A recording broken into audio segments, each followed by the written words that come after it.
Well, welcome to Rainier View. My name is Jeff. I'm part of the teaching team here, and we are so excited to begin a brand new series on reconstruction, how doubt can actually lead to restoring your faith. Because at some point, all of us have had questions about God.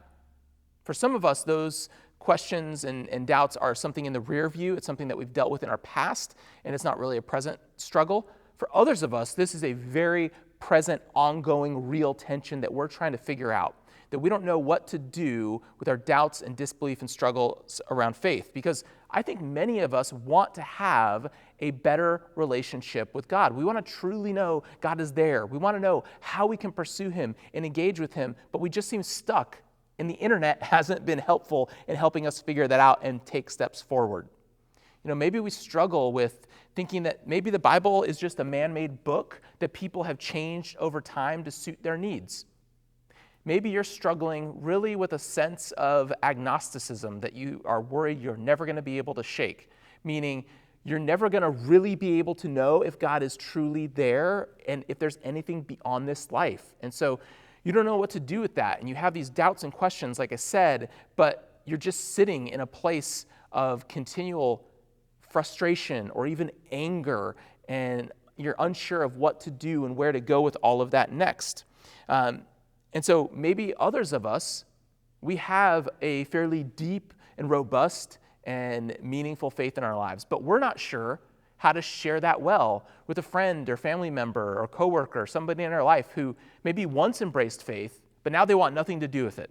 They say, no, I don't want any part in that anymore. Something happened, and they just seem resistant to you even talking about faith, and you don't know how to bring it up. You feel uncertain how to answer criticisms or questions or handle their doubts, and so you're unsure where to begin with those who seemingly are uninterested in this faith that for you brings so much joy and peace in life, and you just want them to be able to experience that as well. And so what do we do with our own doubts and questions and struggles? Or what do we do when we want to be helpful and bring true hope and meaning to others? Well, if that's you, welcome to Rainier View in our church and being human, okay? We have all been in one of those two places and categories. And so at RVCC, we want to truly be a place where you can bring all of yourself. You can bring all of your doubts and questions and struggles and bring them here and truly belong. In fact, if any of you are struggling with, do I really belong? Should I be at a church? Could I ever really belong? Let me be the first to tell you that yes, absolutely, church is a place for you, and you ought to feel like you could belong here. Now, if you're not in that boat of presently grappling with some big questions and struggles about doubt and faith and disbelief in your life, maybe you're somebody with a deeper faith, this series is also for you. Because any of us, right, can drift at any time towards spiritual complacency and apathy in our lives. But more than that, we increasingly live in a time in our culture where a growing segment of the population is increasingly describing themselves as religious, but not are spiritual, but not religious, and indicating that they are religiously unaffiliated. They're not connected in any way, shape, or form to any organized religion. And so if we who have faith want to pass that along to others, like I said, we want others to experience the peace, hope, joy, and purpose that we've discovered from following Jesus, then we're going to have to shift a little bit. We're going to have to shift our mindset from lecturing to conversation. Now, I get the irony that I'm monologuing here, telling you we need to have conversations, but I think it's going to make sense at the end, so hang with me. But would you consider some current research from the Pew Research Center around shifting identification around religion and choosing that? So they conducted this research, and this was their conclusion. Only a few decades ago, a Christian identity was so common among Americans that it could almost be taken for granted. As recently as the early 1990s, about 90% of U.S. adults identified as Christians. But today, about 2/3 of adults are Christians. The change in America's religious composition is largely the result of large numbers of adults switching out of the religion in which they were raised to become religiously unaffiliated. This growth has continued, and 29% of Americans now indicate they have no religion.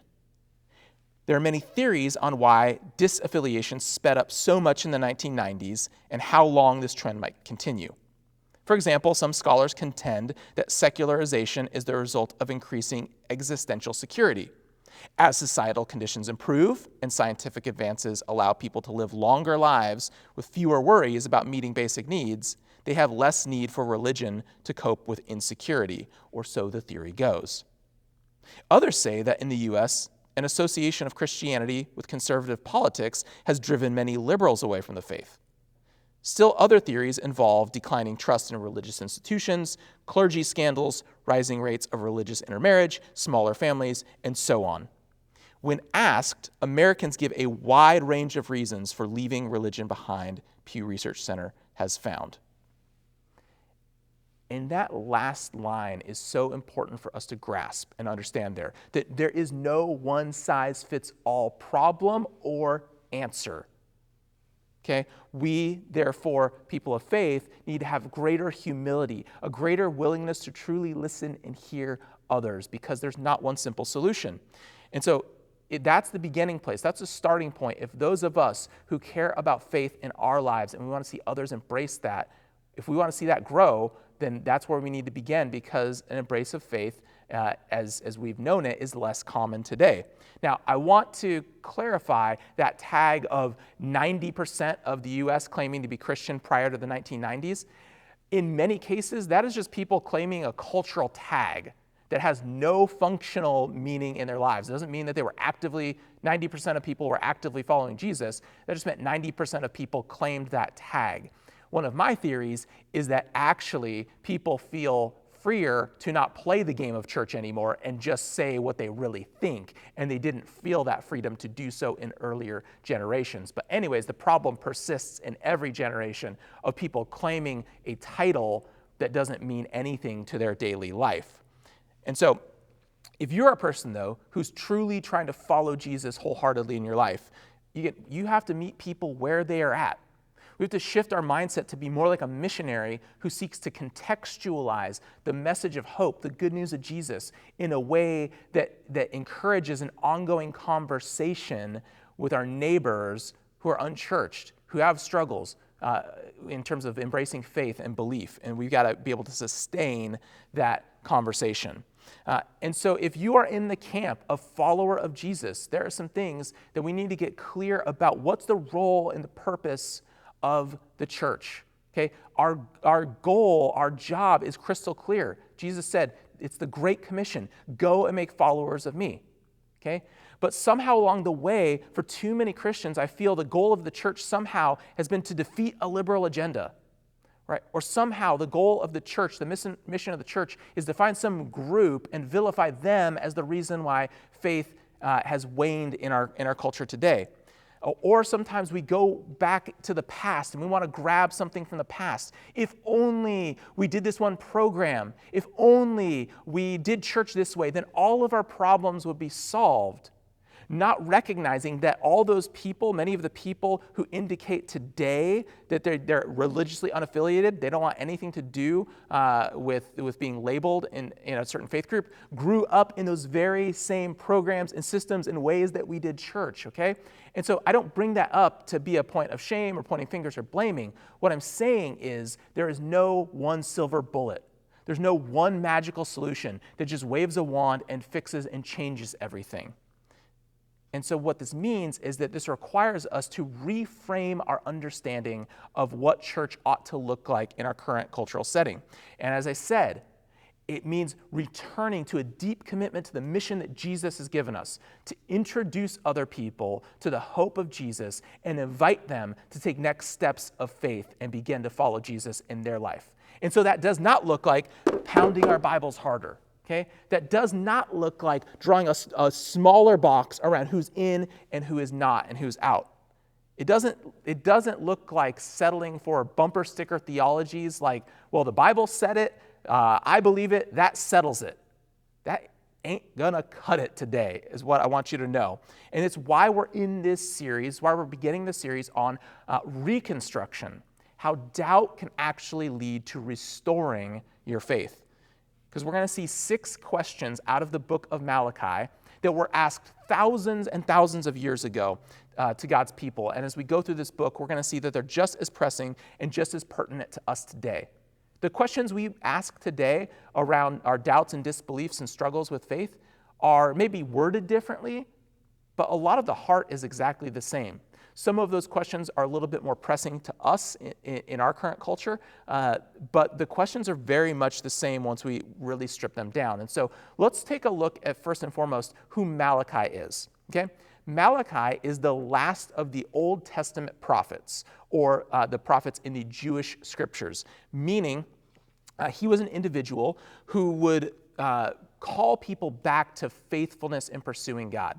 That was the primary role of a prophet. Sometimes we think of a prophet, right, in terms of prophecy, that there's some future thing, future prediction that they're bringing. And sometimes that could be true, but you might be surprised if you go through a longer prophetic book like Ezekiel or Isaiah, or one of these shorter ones like Malachi, that primarily what they're doing is they're calling people back to what they already do know. They're not providing any new information. They're saying to return to what you do know. And so Malachi, he sets up this mock debate in this book between God and the people, and they volley question and answer back and forth to one another. And it's a call, first and foremost, to people of faith to return to an embrace in God who have become apathetic and uncaring towards him and towards their faith. But this also is a series of questions, again, for those of you who are struggling with it, to be in a place of really agnosticism in your life, struggling, what can I really know with any degree of certainty or trust in my life? And so Malachi has something to speak to all of us, no matter where we are at with faith today. And that's our hope for this series, that you would be challenged to re-examine what you believe and why you believe it. A little bit more framing for this series because, again, as we're talking about reconstruction, that touches on another stream of something going on in our church culture called deconstruction. And so let's frame what this series is. What this series is not when it comes to reconstructing your faith. This is not a series to give you a blueprint to prove that people who are deconstructing their faith are dumb or wrong. No, that's not the point of this series. Don't give this to a young adult in your life and say, just listen to this and then be done with all those silly doubts that you have and just move on. That's not the goal of this. Nor is the goal of this series to be able to answer exhaustively all of the questions that you might have if you are in that place more of deconstruction, which is really just wrestling with doubts and questions that people have wrestled with in every generation. Okay? And so we're not going to be able to answer exhaustively all of your questions because, as we will see as we go through this series, your questions are very personal, and that requires personal conversation to walk through and work through those.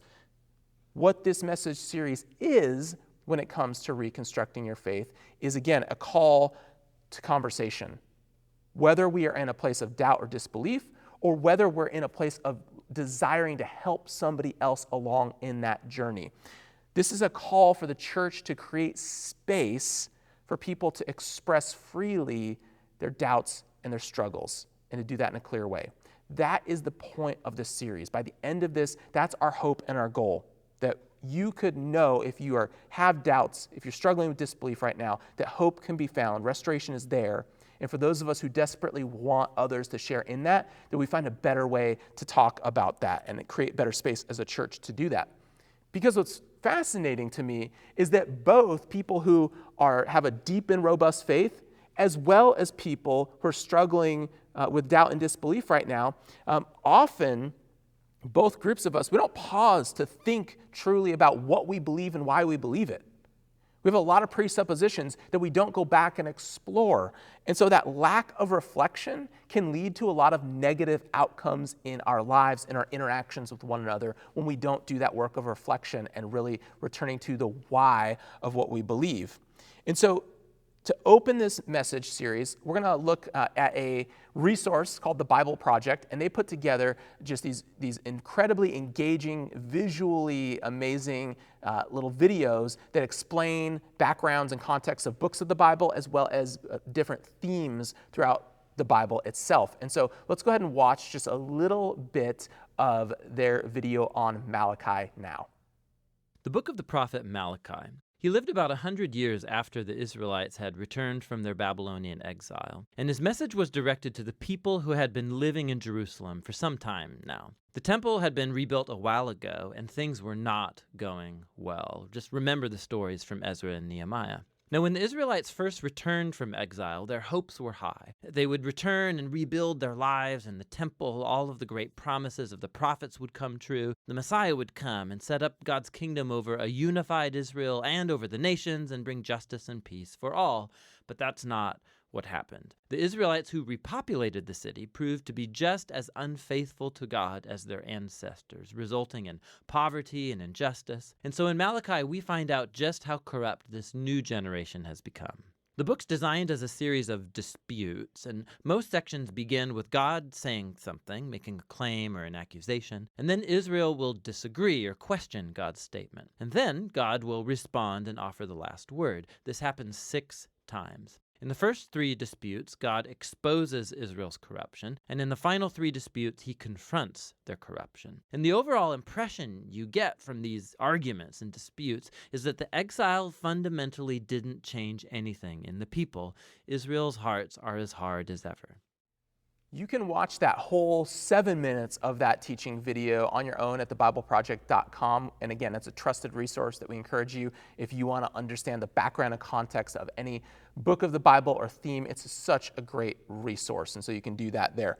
But for today, there's just simply one big contextual item that I want to make sure that we all grasp and understand. That as we go through this series, we need to know that Malachi was written after that exile period.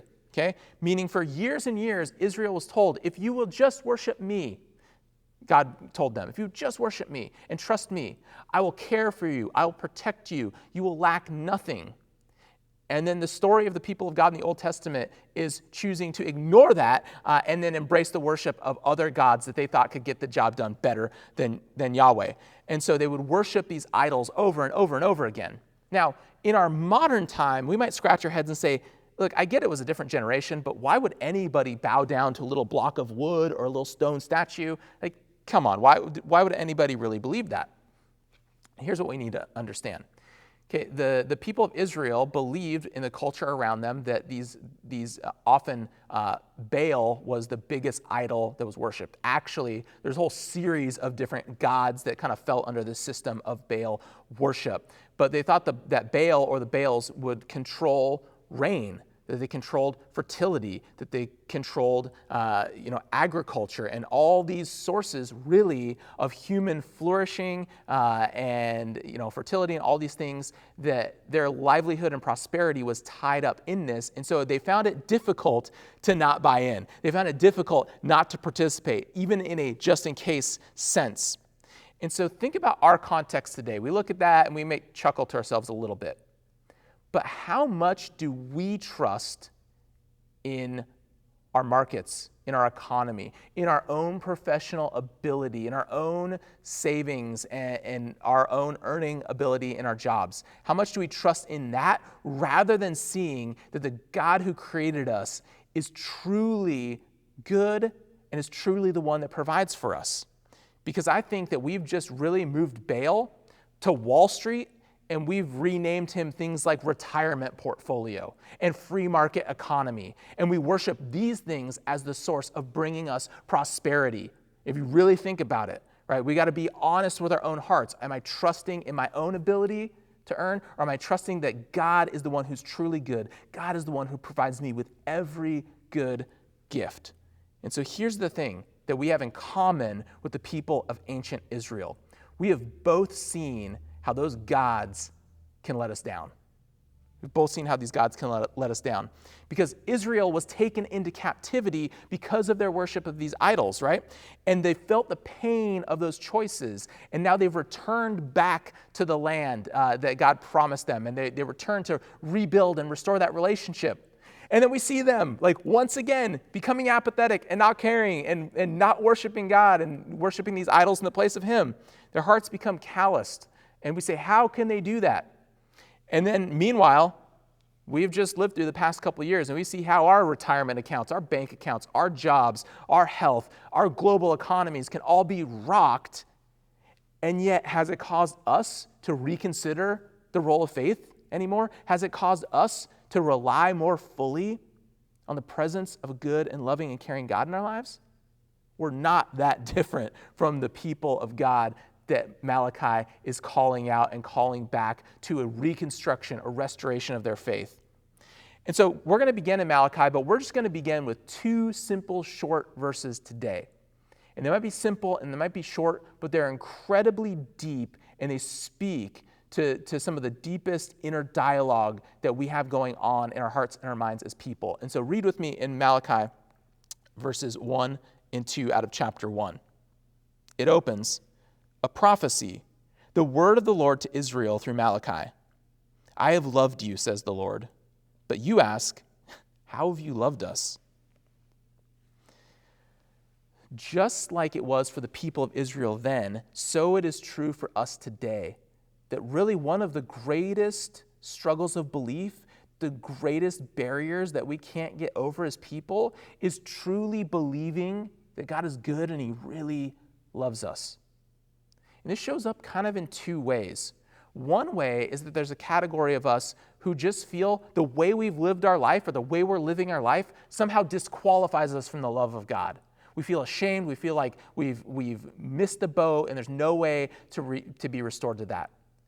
And the grace that has been revealed to us in Jesus is absolutely not. It is not based upon what you have done. It's based upon what God has already done for you. But if you're in that space where you just can't bring yourself to believe that the invisible creator of the universe loves you and created you for a purpose, if you can't believe that, have you truly committed to be in relationship with other people, flesh and blood relationships in the church where other human beings can truly know who you are, can truly know your struggles and your pains and your hurts, and your shortcomings, and that you can experience acceptance and forgiveness and encouragement to continue to grow into the person that God wants you to. If you haven't done that, make that commitment to belong to a church. But many of us don't have because many of us don't have the longevity of faith that some of us do. Some of us have been walking faithfully and trusting God for years and decades, and so that viewpoint of grace is how we view God, how we view our relationship with God through. But many of you don't. You don't have that longevity of trust. And so, again, that one struggle around maybe I'm not good enough shows up a lot. But the other way we struggle with believing that God truly is good and He truly loves us is more of a meta level around this question of evil and suffering in the world. Kind of goes like this. How can God be good? How can God truly love me and allow all of these terrible, horrible things and evils happen in the world? Okay? This is a timeless question that people in every single generation struggle with. And so we're actually going to dive more deeply into answering this question in week 4 of this series on, how could God be good and loving in the presence of evil and suffering in our world. But let me just offer you this today. I believe that the presence of evil can actually evoke a greater need for God. The mere presence of evil in your life, in our world, can actually evoke a greater need for God. And so, yes, we need to consider the big picture question of evil and how to answer that in some coherent way. But here's the thing. There are super smart people that have faced incredibly terrible, difficult tragedies, sometimes the exact same tragedies, and they come to polar opposite conclusions on whether or not God is really there. And so the question isn't, can we figure this question out and can there be an answer to it? What I have actually observed is driving the intellectual doubt that we can hold on to sometimes is that first and foremost, there's a personal pain. There's some sort of personal hurt that we've had to go through. And we feel like God should have shown up, He should have stopped it, He should have changed it. And because He didn't, then we move on to the intellectual doubt.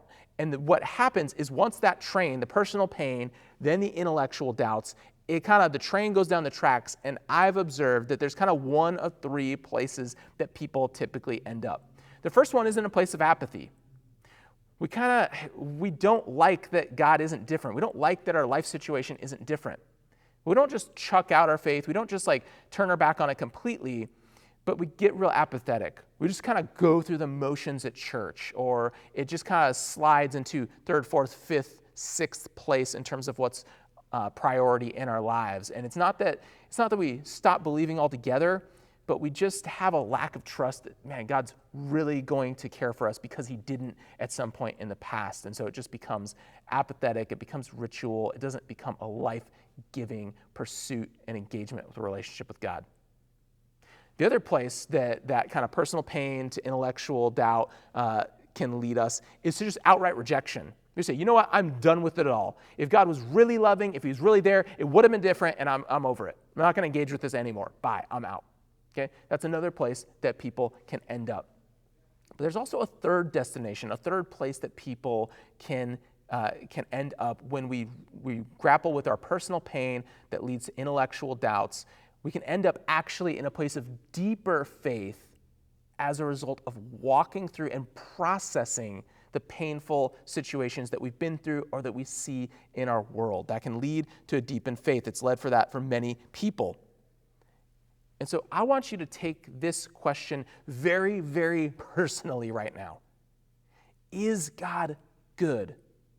Is he really there for you? Has he really loved you? I want you to really sit with and think about that question for yourself.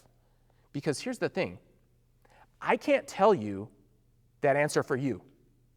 What I can do is tell you why I still persist in my faith. When I look around at all of the terrible, horrible things in the world, why do I persist in my faith? I do in part because how can there not be a God in the face of so much suffering and evil and hurt? How can I look at all that and know that's not right, it's not the way it's supposed to be, and not have a faith that says that my God will take the broken pieces of injustice and hurt and pain, and he's going to weave them together in something beautiful, and he's going to make what is right or what was wrong right one day somehow. Now, yeah, I put my faith in that. I don't know exactly how that's going to work, but to me, there's so much more logic to that than just seeing all the pain and suffering, hurt in the world, and just say, that's just happenstance, that's just random, there's no sense to it, and there's ultimately no justice for any of it. The end. I do have a choice to make, which one I'm going to lean into and pick. I'm just saying for me, for myself, it makes more sense to lean into that there's a good God in the midst, in the face of the suffering, and not only that, but the questions and doubts that we have. He continues to walk alongside us.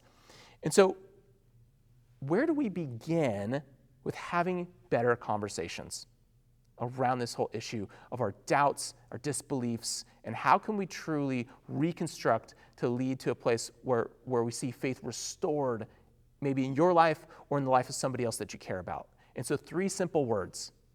Let us listen. Let us listen. This is simply what we want to do, and I think we need to make this shift as we think about church, that we want you to view church as a place where you can truly share your doubts, your struggles, your disbelief, and we're going to invite you to do so with one of us on the pastoral staff or a trusted leader here at our church. Would you just write the word listen on your connection card or message us with listen through that digital connection card, and we will reach out to you. We will sit down, whether it's on a Zoom call, we'll do that, or whether it's in the church lobby after one of our services at our physical campuses. We'll do that over good food or good drink. We will set up a time to just simply listen, and we'll share what we think if you ask, if you want.